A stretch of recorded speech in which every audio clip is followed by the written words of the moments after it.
Hello guys, welcome back to SWS Boxing. Delighted to be joined with Owen Kirk. He's three wins, one defeat with two draws, and he's back out tomorrow night in live on dazn against Paddy Lacey in Liverpool in the Echo Arena in Liverpool over 8 rounds. And yeah, how are you? I'm not too bad, thank you, mate. I'm in good spirits now. I've just had the weigh-in today, and now I'm just resting up, rehydrating, and just getting some good chill time in before I go for my Mhm. dinner tonight. And then just ready to go now, mate. It's feeling good. Mhm. Last time I had you on was I think it was the fight week when you fought Reese Woods. Yeah. Talk us about that fight. It was a draw. Did you feel like it was a draw? Do you know what it is, Sam? Like I've said in many interviews, including your own, mate. Um, I'm always honest, and I can't argue the draw. You know, they thought they were robbed that night. I disagree. I think the draw was fair. I don't think I won. I don't think he won. I just think it was a fair result being a draw. I think if I give anything props wise to Reese Woods, he probably looked a little bit better stylistically because I was too eager for the knockout, and I think it just made him look better. It was a bit of a I, scrappy fight, would you say? yeah, I've said it on. I can't remember where I said it, but I'll hands down say out of all my amateur fights I've had, all my professional fights, and even all my street fights, Sam, every fight I've ever had in my life, that performance against Reese Woods was the worst version of myself, and I know the reasons for that, and them reasons have been addressed. Um, and yeah, looking to rectify that tomorrow night against Paddy Lacey and just getting back to what I can do, you know. Because I thought, no offense, but I thought a draw was fair. I didn't think he did enough. I don't think you did enough. I thought, yeah, a draw was fair on the night. Absolutely, Sam. Like I say, if I feel like he beat me, I'd say I would. I would honestly hand that say if a man beats me, he beats me. You know No what I mean? offense, There's but not I really much couldn't to it. like if they said he won, like just nicked it or you just nicked it. I couldn't argue because it was a bit of a scrappy Yeah, fight and it was a bit of a what the style fight you was really just prefer. yeah, the fight wasn't there wasn't much in it. I know for a fact when I fought Reese Woods, I weren't all there that night, and there's like I said, there's reasons. I'm not making no excuses. Yeah. I I know felt for a fact I felt if from your point of view that you sort of were trying to rush your work. I was just trying to knock him out, and I said it in the build-up. I says I'm not here for anything other than smashing your head in. You know, it was just a bit just went a bit sideways really. I was just hunting for it too much, and it's the first time I've done that, and it made Mm. me look arguably have the worst performance of my boxing career, go for all the way back to as an amateur. Because I'm not even joking, Sam. Like I didn't box that night. I was looking to knock him out, and I hit him at Yeah, one because point. you said to me that you wanted to like you were going for Yeah. the knockout of the week of the fight as But well.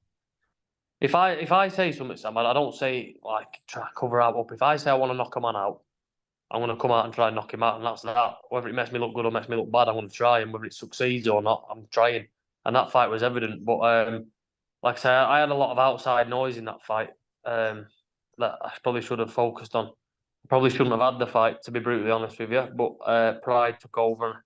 I thought I could put too much on my plate in boxing life and in general life, and it paid its price and made me underperform and got a Mhm. draw. Not really what I wanted, but I wanted to win that night. But I'm not bothered. We're here now. I'm on a Yeah, bigger stage. but look, even though that wasn't your best performance, they've looked as Paddy's been on their show before. They look at you and they see two draws in a row, and they're saying, "Do you think they're underestimating you a bit, like overlooking you? Would you say, or Who? Paddy Lacey. no, Paddy Lacey and like his team and stuff?"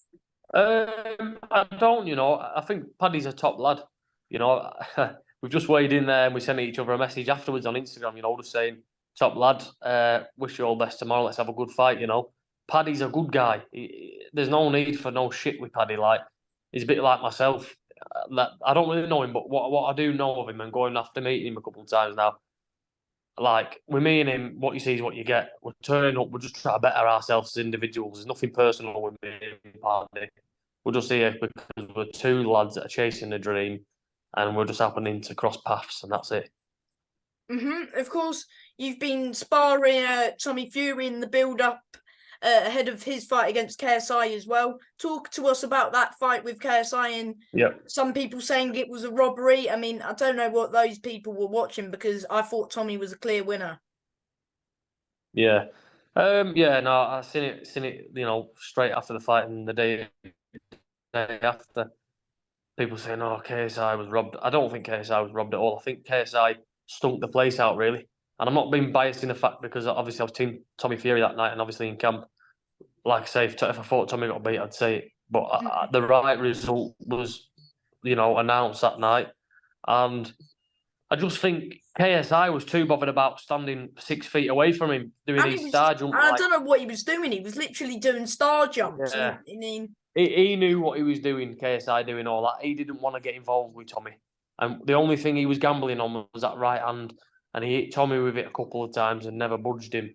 So that just shows you the difference in when a real fighter that can take a few punches compared to the guys he has been fighting that have never taken a punch in their life. Tommy took them well. And Tommy, when you watch the fight back, Tommy was the one on the front foot trying to cut the ring off, trying to get involved. Next thing you know, KSI had come from 6 feet out to absolutely in his face, hugging on. And they're saying that Tommy was hitting him on the back of the head. That's why the point was removed. But you go back and watch that fight. I've seen a video when he was hitting him like 10 times. I would say more. Mm. Yeah, but look, it's KSI showing it.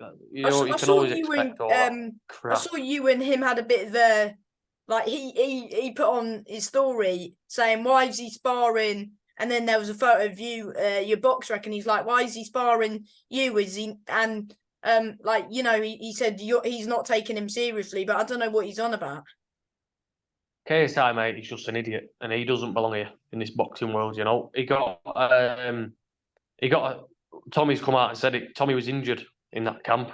He was one-handed. He was one-handed, and I can say that from the bottom of my heart as an honest man. That's the truth. Tommy was having problems with one of his hands. It was a pre-existing issue. Tommy's addressed that, but there's no excuses. Tommy could have pulled that, but he never. In reality, fought him one-handed and beat him. KSI is all the shite, and he's coming for me on Twitter. I'm fighting real fighters, yeah. My record's not perfect. 3 wins, 1 loss, 2 draws. Tomorrow night, I'm fighting a 9 and undefeated fella. Regardless of the result, I'm just going out there to be the best version of myself. And you're not fighting journeyman. Because after two draws, you could easily go back fighting journeyman. But with you love a tear up, and you want to fight the best to be the best, and that's what you've got tomorrow night. You've got a very top fighter from Liverpool, and it's a bit of a sort of Manchester, Morecambe v Liverpool, but it's a good fight. How are you feeling about the fight, and how did the fight come about? Of course, you're both. I think he's signed with Steve Wood as well, is he? Yeah. So I'm feeling good, Sam, for this fight. I'm feeling really good, I'd arguably say, obviously, every time I'm in camp and I train and mentally, physically, every time it's been different. I've never had 2 camps where I feel, identically the same. But this camp, I feel really good, mate. I feel there's no excuses for this camp. That last camp I had with Reese Woods, I kept it quiet because I didn't want it to. I wanted to look like they were getting the best version of me for the build-up and all that, and I learned from that. But anyway, this camp, there's no excuses. I feel great. My life outside of boxing is good, where it's not bothering me. Happy, healthy, training hard, sparred hundreds of rounds, got the road working, eating all the right foods. It's ready to go, mate. And we'll see tomorrow night. It's all good me sitting here saying, "Oh, I feel great." Tomorrow night, I'm hoping that, you're going to get the best version of me, but I need to weigh Paddy Lacey up that'll be in front of me tomorrow night and then adjust and get going with it. Of course you've only done 2 6 rounds. Do you think it's the right time to be moving on to 8 rounds? 100%, When you watch that first 6 rounder I had with Jake Bray, the first 2 rounds, Jake Bray won the first 2 rounds. Mm-hmm. Again, me being honest, a man beats me or a man wins a round against me, I'm not going to go, I'll give him the credit where it's due. Yeah, I had Jake 2-0 up at first, but I thought you won the last 4, as I said. I thought I won that fight 4-2, but I was in his backyard. I probably should have started quicker, but anyway. Thing is, you love just going into the lion's den. Of course I do, mate. These are opportunities you can't turn down, right, Sam? I'm 24 years old now. when I was your age, I was a young boy and a little bit younger. You know, Eddie Hearn was promoting all the big shows back then, like he is now. And as a kid, yeah, I never dreamt of much. I never really asked for much. And I always just said to my mum and dad, I always said, I love boxing, amateur boxing at the time. I love it, I love it, I love it. My dream is to turn pro and fight on Eddie Hearn's show. And that's my dream. And tomorrow night, that dream I had as a child, regardless of the decision, what will be, I beat him, he beats me, or it's a draw. Because we all know what I'm like. I'm susceptible to a few draws. But whatever the decision is, yeah, I'm going to go in there and I will have ticked the box of achieving my childhood dream and just doing something I love, Sam. And that's what this sport's about, you know. Like I don't take it Mr. Serious. Ooh, I'm here for a good time. Are you and I'm here excited? Are you excited to be boxing on dazn for the first time? And also, like, do you know what time you're on roughly? Yeah, I'm really looking forward to it. You know, Sam, everything's just so much bigger than what I'm used to. But you know, I was at the weigh-in today. All the cameras were there. I switched off from them. You know, look, me and Paddy had a little stare off. We looked at each other in the eyes and shook hands, and we had a little word with each other afterwards. Good, mate. You know, I'm just taking it all in, but making sure that all these outside possible distractions are not getting to me. I'm staying switched on at the same time. You know, so I'm not trying to look around and be like, oh my god, this is unbelievable. I'm switched on and I'm taking in what I need at the minute. But it's fantastic. And tomorrow night, I think I'm expected to be in the ring for about 5:30. So are you on the before the bell? I am, yeah. So before the bell, there's 4 fights on before the bell. I'm the third one in, and then Campbell Hatton's after me, and then after Campbell Hatton's fight goes to the main card. Some fantastic fights as well. So I'll tune in right from the start. So of course I'll watch your fight. Do you feel like you've got to knock him out as you're going into the Lions Den, or the usual saying, if it comes, it comes? Because last time you went looking for it and it didn't come and it didn't look good on you. So just the usual saying, just if it comes, it comes, and just stay calm. That's it. Really right. This is 100% my toughest fight. This, you know, 100% my toughest fight that I've had as a professional. Well, me and my trainer Bob, you know, and my team, they've assessed Paddy Lacey down to a T, to the point where the pad work we're doing, we're not just throwing normal shots. Everything we're throwing's for a reason, if you know what I mean, and what we've been practicing and repeating. Tough fight, but you know, like I said, I'm just going there to win. If a knockout comes or a stoppage comes, fantastic. But if I've got to go through 8 rounds of, you know, if I can box the socks off him for 8 rounds, or if it's 8 rounds of absolute hell, whatever it will be, I'm ready for. You know, I've had 2 fights now that you can class as being hell, and I loved them both. This one could be a bit worse because Paddy Lacey's game is hell, so it's his own town, and he's got a lot of pressure. He's a bit of he's got that dog in him as well as you, and you both love a good scrap. So I just can't wait for this fight, and in my opinion, potentially could steal the show. Yeah, I've been thinking that myself. You know, I don't want to get ahead of myself, but you know, like I say about Paddy Lacey, top lad. I see a lot of things in him that I have in myself, just with hunger and just life and all that. You know, and I respect the lad a lot. I do. No hard feelings, no bad things to say about him actually. And when you get 2 guys of similar interests and you know, beliefs and what you're trying to achieve, the hunger comes out, and we could be stood there knocking 7 bells of crap out of each other. So it could live up to be a fight tonight, hopefully.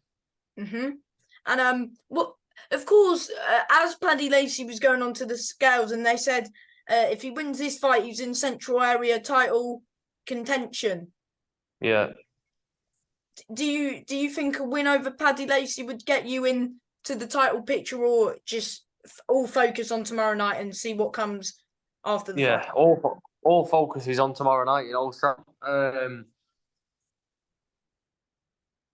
I don't want to think about what's going on after this. You know, win, lose, or draw. I'm sure there'll be another opportunity for whatever. Win it, maybe a Central Area title, maybe, I don't know, anything. I don't really. I am solely focused on tomorrow. I can't even think possibly what could be next because I'm just soaking it all up for tomorrow night. But I mean, a Central Area title fight, possibly. Let's use a scenario. You know, I win and it gets offered to me. I think it's Dan Catlin in it at the minute. That's middleweight Central Area.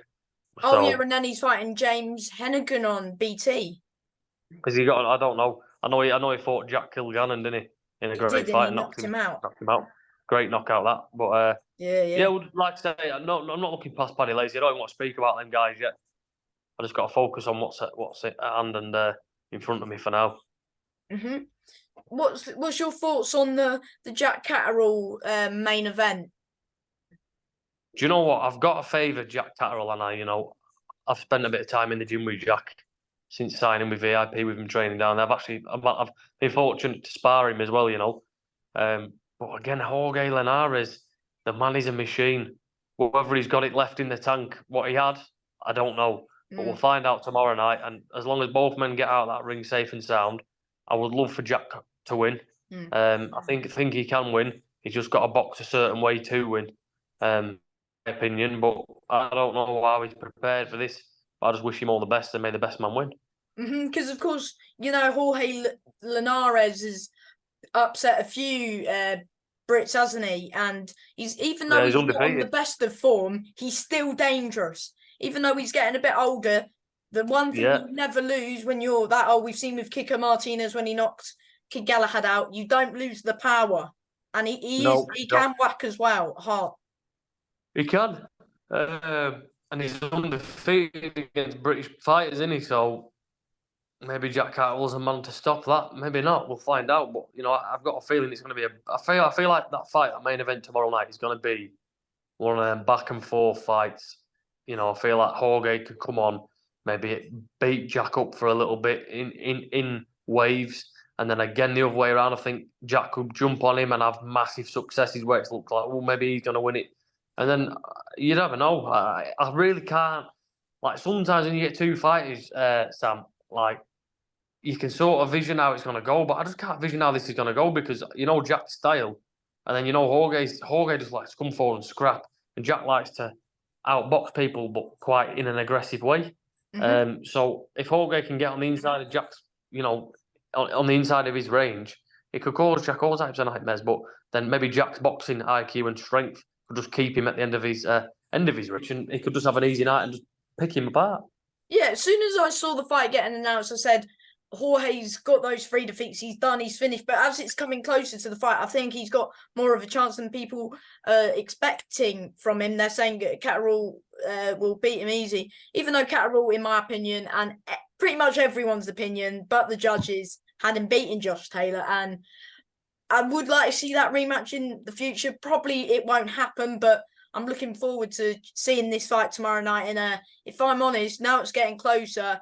It wouldn't surprise me if it goes either way. So it'll be interesting. And that's it, mate. It's one of them fights that gets you really excited for it because it's a proper 50-50 fight, and any man could win at any time. So it's a good one for the fight fans. This one. And of course, have you got a message before I let you go? Have you got a message to your fans, supporters, sponsors, manager, anyone who's supporting you tomorrow night and helping you on your journey at the minute? Yeah, I'll be here all day, but firstly, thank you to all my sponsors. I want to shout out my main sponsor, who's been with me from the start, who has supported me from the start, and they're a good friend of mine. So that's AVPI, Audio Visual Installations, based in Bristol. Fantastic guys, and I've got a lot of love and just the appreciation for them. And then I've got some other sponsors as well. I'll quickly read them out. You might as well get them on, and I'll put this on my things in a bit. I've got Woodcare Building Contractors, Pit Barrier Hire, Morecambe Bayview Cabin in Morecambe. Big shout out my cousin Demi, DM Aesthetics. Project Cole, brilliant recovery, sorted me right out in this camp and ever since they've opened the doors, really. Big shout out DR Wilson, Big Danny Wilson's Plumbing and Heating and Gas Services. And then to finish off, I've got NRL, a local firm in my town that do recruitment for jobs all over the place. So if you want to get a job, and you're in the northwest or anywhere in the UK, to be honest with you, I've gone on nrl.co.uk and there's plenty of jobs on there if you're struggling for a bit of work. And everyone's bought tickets and tuning in tomorrow night. Thank you very much. And from me, a massive thank you for coming back on the channel as always before your fights, especially as you're busy. And from me, go and get that win tomorrow night, mate. I'm rooting for you and good luck with the fight. All the best. Appreciate it, Sam. Good to speak to you, brother. Okay, bye, mate. Good luck. Take care, mate.